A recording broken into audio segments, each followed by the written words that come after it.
আচ্ছা, ভাবুন তো, দেশ জুড়ে যখন চরম আর্থিক সংকটন, পকেটে কারুর টাকা নেই, আর ঠিক সেই সময় একের পর এক ব্যাংক ঢুকে যাচ্ছে এক দুর্ধর্ষ চোর। কিন্তু সে শুধু টাকা উড়াচ্ছে না, বরং পুরো সিস্টেমের সাথে একটা মারাত্মক খেলা খেলছে। নমস্কার বন্ধুরা, আমি কেশব মিশ্র। আজ আমরা কথা বলছি ওটিটিতে ঝড় তুলানো ধনুষের নতুন সিনেমা কারা মুভি নিয়ে। সিনেমা তো অনেকেই দেখায়, কিন্তু এই সিনেমায় যেভাবে চুরি আর ডাকাতির গল্প দেখিয়েছে, বস, পুরো মাথা ঘুরে যাবে। চলুন আজ কোনো টাইম ছাড়াই এই সিনেমার আসল সত্য উদ্ঘাটন করা যাক।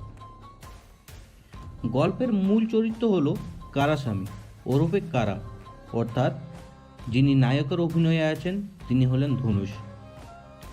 কারা কিন্তু এই জন্মগত অপরাধী বা চোর নয়। সে একসময় ছোটোখাটো অপরাধের সাথে যুক্ত থাকলেও পরে ভালো পথে ফেরার চেষ্টা করেছিল। কিন্তু গল্পের সবচেয়ে বড় টুইস্ট এনে দেয় তার বাবা।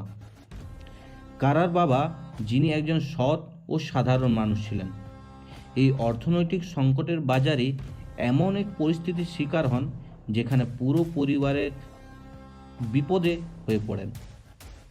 বাবার এই চরম অসহায়তা এবং পরিবারের সম্মান বাঁচানোর জন্য কারাকে বাধ্য করে আবার অপরাধের দুনিয়ায় পা রাখতে। কারা এই চুরি বা ডাকাতি করার পেছনে কোনো লোভ ছিল না, ছিল তার বাবার প্রতি অগাধ ভালোবাসা এবং পরিবারকে বাঁচানোর লড়াই এবং ইমোশন।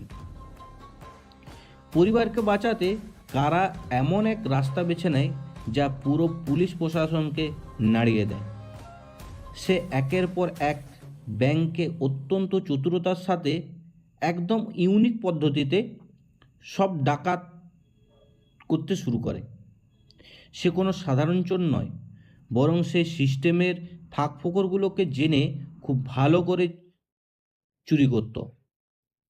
দেশের অর্থনৈতিক মন্দার সুযোগ নিয়ে যেভাবে ব্যাংকের ভল্টি খাটি করত, তা দেখে পুলিশও বোকা বেনে যেত। কারাকে ধরার জন্য পুলিশ ডিপার্টমেন্টের সবচেয়ে বড় খতরনাক অফিসার অভিনয় সুজয় স্যার মাঠে নামলেন। এরপর সিনেমায় শুরু হয় আসল হাই ভোল্টেজ ড্রামা। একদিকে পুলিশের সাজানো চক্র, আর অন্যদিকে কারার দুর্ধর্ষ তিখর বুদ্ধি।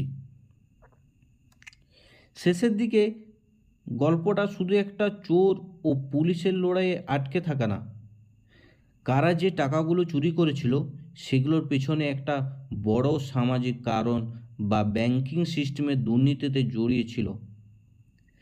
বাবা এবং পরিবারের জন্য শুরু হওয়ার এই লড়াই শেষ পর্যন্ত কিভাবে একটা বড় সামাজিক বার্তার দিকে মোড় নেয়, তা নিয়ে এই সিনেমার ক্লাইম্যাক্স।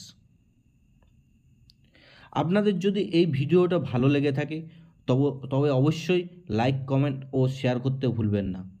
আর লাস্টে একটা কথাই বলবো, এই যে সিনেমাটা, এটা কি শুধু একটা ব্যাংক ডাকাতি না, বরং একজন ছেলে তার বাবার জন্য কত দূর যেতে পারে সেই ইমোশন আর মাইন্ড গেমের একটা পারফেক্ট কম্বিনেশন।